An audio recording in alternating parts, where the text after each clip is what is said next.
It is a pretty novel idea, vending machines that give out free Narcan. Anyone who wants, you just walk up and get them. So someone at an organization, a multinational organization, saw that and said, we're decommissioning a bunch of our buildings, and they have all these vending machines, these high-tech, like expensive vending machines, and we would love it if you could take the vending machines, instead of going to the landfill, you guys could take these vending machines and redeploy them someplace. My name is Paul Lakoski, and I'm the Executive Director of Dave Purchase Project, and we operate the Tacoma Needle Exchange. Honestly, the best thing that I have heard, a couple weeks ago, I'm sitting at home on a Friday night, and Stephanie texts me, and she's like, Paul, I'm crying right now. I just got a text from the Tulalip tribe. There was someone that was experiencing an opioid poisoning, and someone remembered that there was Narcan in the machine. They ran back to the machine, got some free Narcan, ran up and were able to revive this person. And I just thought, that is so perfect. That is exactly the reason those machines were deployed. My name's Kelly Prayerwarrior, and I work with community health. I'm a community resource coordinator. I was driving by and I seen somebody passed out in their truck.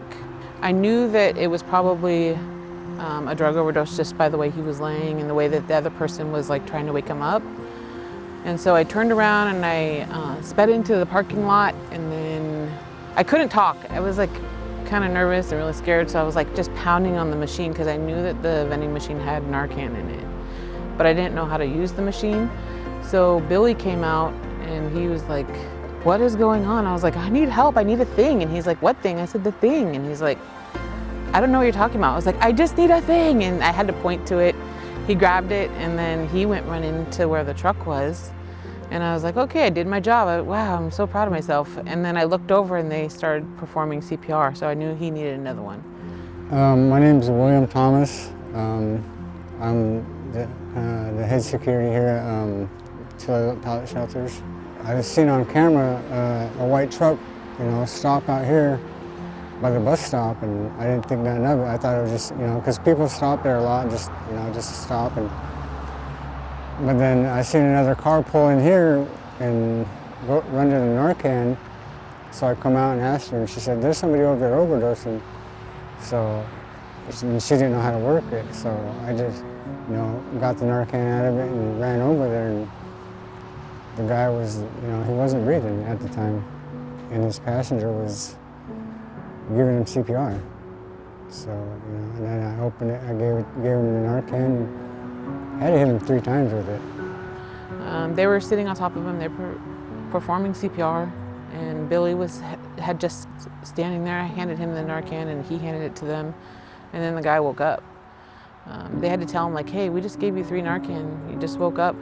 Because the guy was a little bit like, hey, like, what's going on here? Like, get off of me. I think a lot of folks think I can Narcan him and run off, but what Narcan does is it binds, but it only binds for a certain amount of time. So depending upon the amount of opioid they have in their system, it could wear off after 45 minutes, and then what happens is the opioids flood the system again, and they go back into overdose. So it's really important to stay with that individual for 45 minutes to an hour and a half. Make sure emergency services get there, because what you don't want is you don't want to have saved someone only to have them relapse because you decided you're going to split. But what we tell people is if you think someone's experiencing an opioid overdose and they're not responding, maybe they have their lips are blue, or they're cyanotic, or they're having a raspy, hard time breathing, you want to take that Narcan out of the container, slide the thing up their nose, and give them a press. All that does is it releases the Narcan into the mucous membrane so it can bind to the opioid receptors. You want to Narcan them, you wait 2 minutes, Narcan them again if necessary. Meanwhile, emergency services will arrive, and you can get that person taken care of. It just keeps people breathing, gives them a second chance. My greatest hope is that we get to save everybody. I know that not everybody can be saved, but I think it's important that tools like Narcan are accessible 24 hours a day. People need their basic needs met, so the shelter itself is really important, because when people can meet their basic needs, then they can really start to focus on trying to get some recovery time. I'm almost 20 months in recovery myself, and it feels good to be here to help them, show them that, it is possible to get clean. It's interesting because you work in a field like this hoping that services like this someday won't be needed, that these problems will be solved.